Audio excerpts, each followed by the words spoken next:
नमस्ते, मी Snehal दर्पणकर. SP9 मराठीमध्ये आपलं पुन्हा एकदा स्वागत. तर पाहूयात आजची विशेष बातमी.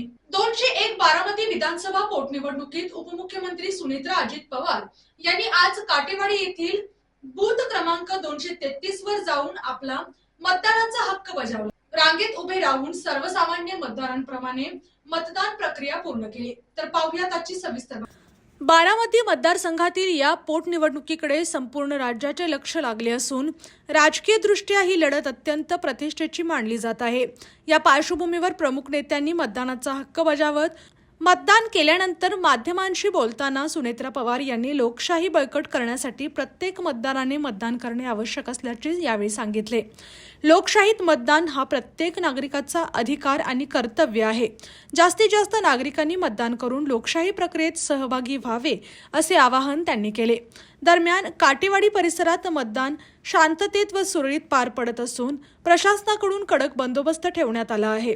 पोलीस आणि निवडणूक अधिकाऱ्यांच्या देखरेखीखाली मतदान प्रक्रिया पार पडत आहे. बारामती पोटनिवडणुकीत मतदानाचा टक्का वाढवण्यासाठी विविध स्तरावर जनजागृती करण्यात आली असून सकाळपासूनच मतदारांमध्ये उत्साहाचे वातावरण पाहायला मिळत आहे.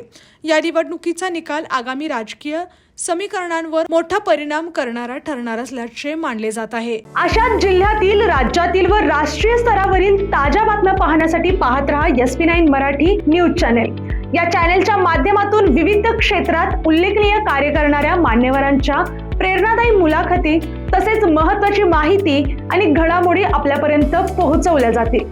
अशा नवीन बातम्या आणि माहिती मिळवण्यासाठी चॅनलला लाईक करा, शेअर करा आणि हो, सबस्क्राईब करायला विसरू नका. पाहत रहा SP9 Marathi, your time your news. धन्यवाद.